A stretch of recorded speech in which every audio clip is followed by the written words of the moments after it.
تین چیزیں گناہوں کا کفارہ ہیں۔ فَإِسْبَاغُ الْوُضُوءِ فِي الصَّبَرَاتِ، جھاڑے میں ٹھنڈے موسم میں پورا وضو کرنا ہے، مکمل اہتمام کے ساتھ وضو کرنا موسم سرما میں، یہ گناہوں کو مٹا ڈالتا ہے۔ اور دوسری چیز ارشاد فرمائی وَإِنْتِظَارُ الصَّلَاةِ بَعْدَ الصَّلَاةِ، ایک نماز کے بعد دوسری نماز کا انتظار کرنے بیٹھ جانا، کہ عصر پڑھ لی اب مغرب پڑھ کے جائیں گے، مغرب پڑھی اب عشاء پڑھ کے جائیں گے، تو ایک نماز کے بعد دوسری نماز کا انتظار۔ حضرت عبداللہ ابن عباس رضی اللہ تعالیٰ عنہ فرماتے ہیں کہ حضور فرماتے ہیں کہ میں نے اپنے رب کی زیارت کی۔ حضرت عبداللہ ابن عباس فرماتے ہیں کہ میرا گمان ہے کہ یہ حضور کسی خواب کی کہانی سنا رہے ہیں۔ تو ارشاد فرمایا کہ جب میں نے اپنے رب کی زیارت کی تو میرے رب نے مجھے کہا کہ یہ فرشتے جو ملائے اعلیٰ میں بحث کر رہے ہیں یہ کس امر میں گفتگو کر رہے ہیں، فرشتے کسی معاملے میں تکرار کر رہے تھے، تو ان کی گفتگو کس عنوان سے ہے؟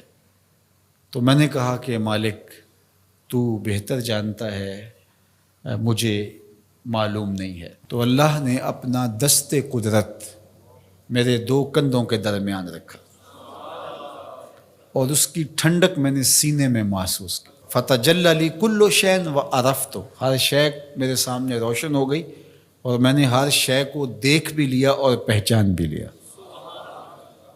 تو پھر میرے رب نے کہا کہ اب بتاؤ، تو ظاہر ہے اس کا دست قدرت میرے دو کندھوں کے درمیان آیا اور ہر شے میرے سامنے آ گئی۔ تو میں نے عرض کی یا اللہ یہ کفارات اور درجات کے بارے میں آپس میں بحث کر رہے ہیں، اور وہ کفارات کیا ہے؟ المکث فی المساجد بعد الصلاۃ، نماز کے بعد مسجدوں میں رک جانا کہ دوسری نماز پڑھ کے جائیں گے۔ اس پر فرشتے ملائے اعلیٰ میں، عالم بالا میں بیٹھ کے گفتگو کر رہے ہیں۔ اللہ اکبر، یہ کتنا بڑا عمل ہے کہ جس پر فرشتے کہہ رہے ہیں بلے بلے، کیسے وہ لوگ ہیں جو ایک نماز کے بعد دوسری نماز کے لیے رک جاتے ہیں۔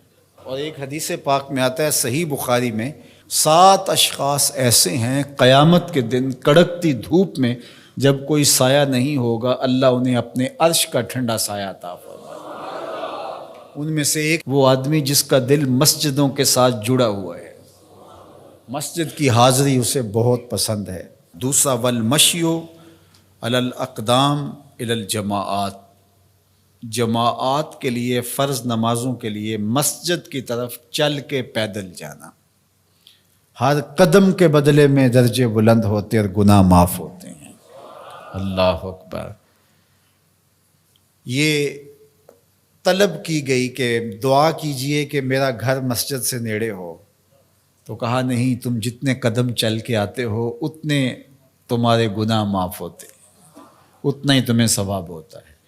تو یہ چل کر کے آنا گناہوں کا کفارہ ہے۔ تیسری چیز ارشاد فرمائی کہ وَإِسْبَاغُ الْوُضُوءِ فِي الْمَكَارِهِ، مشکل صورتحال میں وضو پورا کرنا، اور وہ سردیوں کے اندر مشکل ہوتا ہے کہ پانی بہت ٹھنڈا ہے، تو اس وقت بندہ کہتا ہے چلو ایک دفعہ بھی گزر ہو جائے گی، اگر ایک دفعہ بھی چہرہ دھو لیں گے وضو تو ہو جائے گا، لیکن سنت طریقے سے 3 بار ہی دھونا، اور 3 بار ہی جو ہے وہ پاؤں دھونے، اور 3 بار ہی باقی اعضاء دھونے، تو یہ مشکل ہوگا وضو میں ٹھنڈے پانی سے۔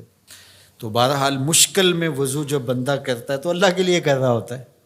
اللہ اکبر، تو اللہ تعالیٰ کو یہ بڑا پسند ہے، اس سے اللہ گناہ ختم کر دیتا ہے اللہ۔ تو یہ 3 چیزیں کفارات میں سے ہیں، یہ گناہوں کو مٹانے والی چیزیں ہیں۔